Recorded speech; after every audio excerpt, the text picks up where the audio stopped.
Hello સૌ હરિભક્તોને જય સ્વામિનારાયણ. સ્વામિનારાયણ સંપ્રદાયમાં શાકોત્સવની લીલા સુપ્રસિદ્ધ છે. શાકોત્સવના આયોજનનું નામ પડે એટલે રીંગણાનું શાક આંખ સામે તરવરે. સંપ્રદાયમાં ગામડા, શહેરો અને મંદિરોમાં શાકોત્સવ ઉજવાય છે. સત્સંગ સભા થાય, ધૂનકીર્તનની રંગત પછી સત્સંગકથા વાર્તા થાય અને પ્રભુપ્રસાદથી પાવન થયેલ શાક રોટલાનો પ્રસાદ હોંશે હોંશે આરોગી હરિભક્તો છૂટા પડે છે. ત્યારે ગાંધીનગરના વાવોલ ગામના બીએપીએસ સંસ્થાના મંદિરમાં તારીખ 25 ડિસેમ્બર 2024ના દિવસે ભવ્ય શાકોત્સવનું આયોજન થયું હતું. આ દિવ્ય શાકોત્સવમાં વાવોલ ગામના તમામ હરિભક્તો સહિત ગ્રામજનોએ આ શાકોત્સવનો રસાસ્વાદ માણ્યો હતો. તેમજ ગાંધીનગર અક્ષરધામથી ખાસ 2 સંતો પધાર્યા હતા. સંતોએ કથા કરતા જણાવ્યું હતું કે 200 વર્ષ પહેલા લોયામાં ભગવાન શ્રી સ્વામિનારાયણે સુરાખાચરના દરબાર ગઢમાં ભક્તોની પ્રસન્નાર્થે દિવ્ય શાકોત્સવની ઉજવણી કરી હતી.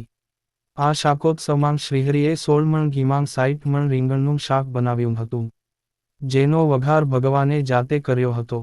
આ ઉત્સવમાં શ્રીહરિએ તૈયાર કરેલ પ્રસાદ નંદસંતો તથા હરિભક્તો ભાવથી જમ્યા હતા. બસ ત્યારથી સંપ્રદાયમાં આ પરંપરા ચાલી આવે છે. જો હરિભક્તો તમને પણ આવા દિવ્ય શાકોત્સવનો લાભ અને સેવા કરવાનો આનંદ આવતો હોય તો વિડીયોને લાઇક કરીને કોમેન્ટમાં જય સ્વામિનારાયણ લખો. સંપ્રદાયના નાના મોટા મંદિરોમાં શિયાળાની સિઝનમાં શાકોત્સવની ઉજવણી કરવામાં આવે છે. આ શાકોત્સવમાં વાવોલ સત્સંગ મંડળના હરિભક્તો દ્વારા છેલ્લા 1 અઠવાડિયાથી શાકોત્સવના કાર્યક્રમોની સેવામાં જોડાયા ગયા હતા. જેમાં બાળકોથી લઈને મહિલા ભક્તો દ્વારા આ શાકોત્સવને ભવ્ય બનાવવા માટે ભક્તિભાવપૂર્વક સેવામાં જોડાયા હતા. ગાંધીનગરથી આવેલા સંતોનું બાળકો દ્વારા કંકુના ચાંદલા કરીને તેમનું સ્વાગત કર્યું હતું. અને સંતોએ ઠાકોરજીને લઈને શાકોત્સવનું સંપૂર્ણ નિરીક્ષણ કર્યું હતું. અને પ્રસાદીના ફૂલ દ્વારા રીંગણાના શાક, રોટલા સહિત રસોઈને ભગવાનના પ્રસાદ રૂપે પરિવર્તિત કરી હતી. વાવોલ મંદિરમાં જ સભાનું આયોજન થયું હતું, જેમાં યુવકો દ્વારા મંગલાચરણ, ધૂન, પ્રાર્થના કરવામાં આવી હતી. સંતો દ્વારા અદ્ભુત કથાનો લાભ આપ્યો હતો. અને સંતોએ તમામ ભક્તોને માળા પહેરાવીને આશીર્વાદ આપ્યા હતા.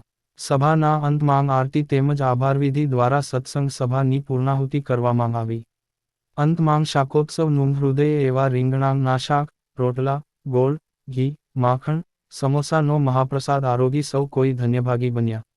સંતોએ સર્વે સ્વયંસેવકોને બિરદાવ્યા તેમજ રૂડા આશીર્વાદ પાઠવ્યા. તો હરિભક્તો કોને કોને આવા દિવ્ય શાકોત્સવનો લાભ લીધો છે અને કયા ગામ કે મંદિરમાં આવો લાભ લીધો, અમને કોમેન્ટમાં જણાવો. હરિભક્તો આવા જ બીએપીએસ સ્વામિનારાયણ સંપ્રદાય અને મંદિરને લગતા અવનવા અને લેટેસ્ટ સમાચાર જાણવા માટે અમારી યુટ્યુબ ચેનલને સબસ્ક્રાઇબ કરીને બેલ આઇકોન જરૂરથી પ્રેસ કરી દેજો. સૌનો આભાર. સર્વને જય સ્વામિનારાયણ.